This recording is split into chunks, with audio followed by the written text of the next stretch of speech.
Welcome once again to another G1 Climax edition of Chris Black's NJPW Report. I am, of course, the natural Chris Black of the Saturday Night SlamCasters podcast, independent professional wrestler, and everybody's favorite narcissist. We are on night 16 of pro wrestling's greatest tournament, and the B Block has one more night left before they determine who will be moving on to the finals. As the tournament draws closer to ending, the list of possible winners is definitely growing smaller. So let's not waste any more time and get right to the action. In the opening match, we have Tsuji taking on Uemura. Uemura starts grappling with Tsuji and has a different fire about him, probably because he wants to keep this lead by scoring another 2 points. The Young Lions apparently have unlocked some new moves, as Tsuji uses a full Nelson in the beginning of the match. Uemura slaps on the short arm scissors, a move that he used in his last match, and he really has it locked on Tsuji having to fight to break it. Uemura tries to hit the double underhook suplex, but Tsuji rolls and hooks in the Boston Crab, and Uemura once again has to do that little bunny hop in order to get to the ropes. They begin to strike each other with slaps and forearms as Tsuji hits a big spear. He then picks up Uemura for a big spin, transitioned right into a Boston Crab, and Uemura has no choice but to tap out in 8 minutes and 6 seconds. So the official C-Block totals are as follows. We have Tsuji at 12 points in the lead, Uemura right behind him with 11 points, Gabriel Kidd still at 9. Getting into some tournament action, we have Kenta taking on Yoshi-Hashi. Kenta is taking his time testing the ropes. Yoshi then just goes on the offensive, not waiting on Kenta to make a move. Kenta, of course, does the cowardly thing and rolls out, grabs Yoshi's staff, and then attacks him when he rolls out of the ring. He starts to work over the shoulder of Yoshi and puts more stress on the shoulder by applying the double wrist lock. Kenta is dishing out lots more punishment on the arm.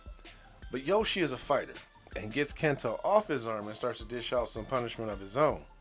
Both men are eliminated from winning at this point, but more wins helps them to be considered for next year's G1.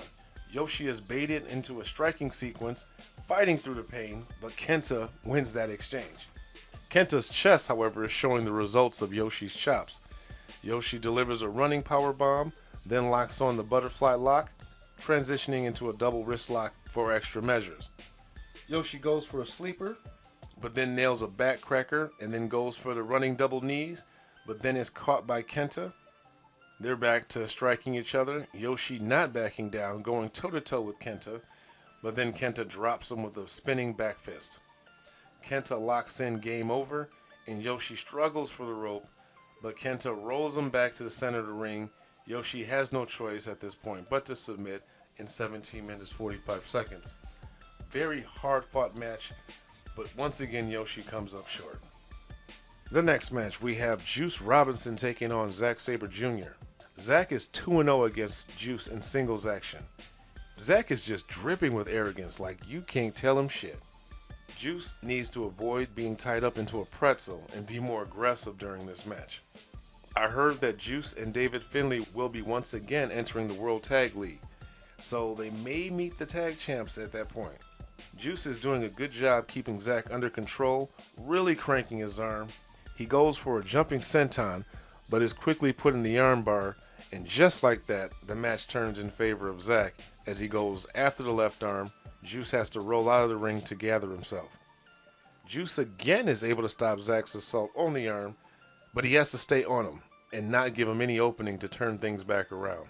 Zack starts throwing European uppercuts, trying to bait Juice into a striking match, but Zack gets the armbar back on and then transitions into a triangle choke.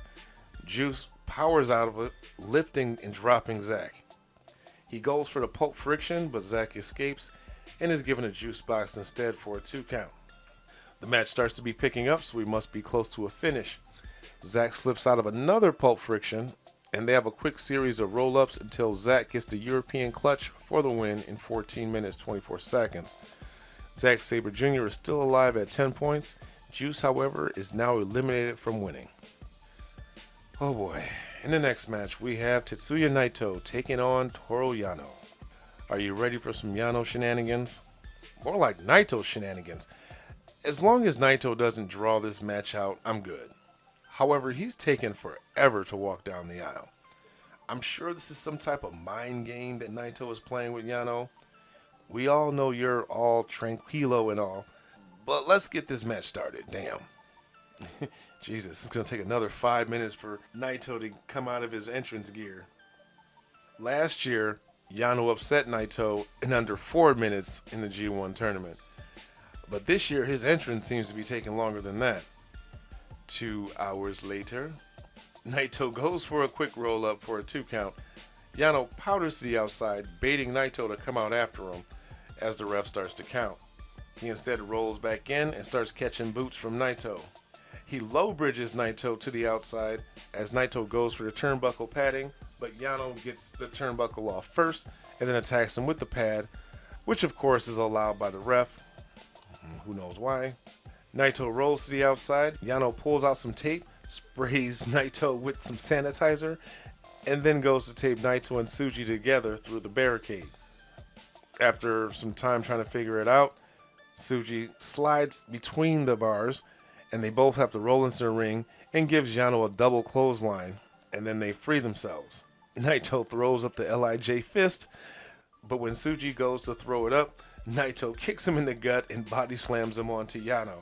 Naito then tries to slam the ref, but Yano low blows him and then attempts to roll him up, but then gets low blowed himself and is rolled up for the pin in 8 minutes 4 seconds.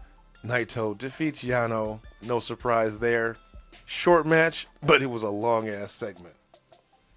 In the next match, we have Evil taking on Hiroki Goto. And with that bum shoulder, I'm not liking Goto's chances against Evil. He does a good job early on keeping Evil away from his arm, but first chance they get, Evil turns the ref, Goto is tripped and dragged outside by Togo, and then gets battered on the outside by Evil. Togo distracts Red Shoes as he wraps Goto's head with the chair and then hits it with another chair with that nasty chair spot. Evil removes the padding while the ref is checking on Goto. Goto is then thrown into the exposed turnbuckle twice, but then is able to mount a comeback, really selling that injured arm, and hits Evil with the Ushigoroshi. But it doesn't take long before Evil is back in control, dropping Goto with a lariat. He follows that up with the Darkness Falls for a close 2 count. Goto is up, but he's in bad shape. His right arm is damn near no good as he uses it to strike down Evil. Togo tries to get involved but is taken out once again.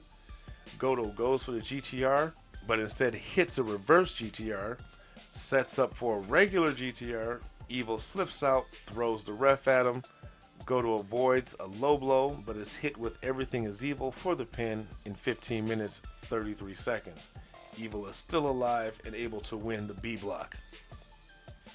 In the main event, we have Sanada taking on Tanahashi. Now this should be a nice clean match between these two. Sanada needs another win in order to stay in the running. We're treated to some good old-fashioned chain wrestling. Sanada was the first one to strike with elbows to the neck, as he seems to be focusing on Tanahashi's neck. He tries to put on the Paradise Lock, but Tanahashi escapes and attacks the leg of Sanada. Then they start throwing forearms. Sanada gives a dragon leg screw, slowing Tanahashi down. Then he puts on the Paradise Lock.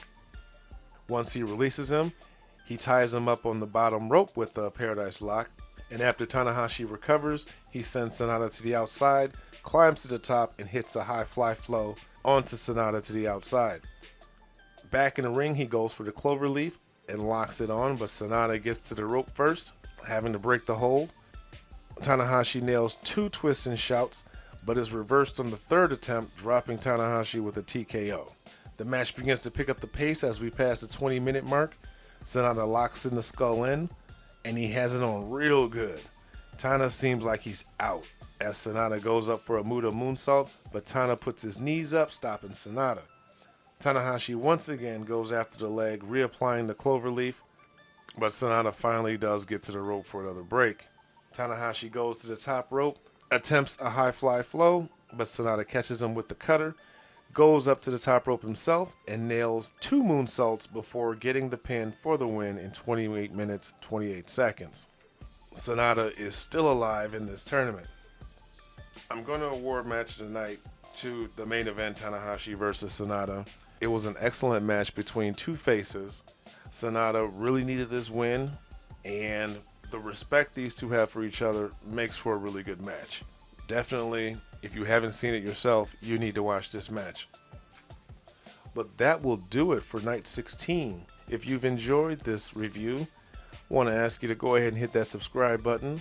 Don't forget to ring the notification bell so you are notified every time new episodes are uploaded.